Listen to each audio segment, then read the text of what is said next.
If the server is in a rack, pull back the cable management arm to gain access to the rear of the server and the power supply.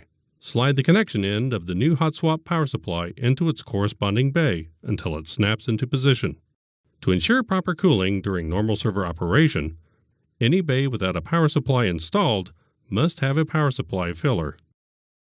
Connect the power cable to the power supply and a properly grounded electrical outlet.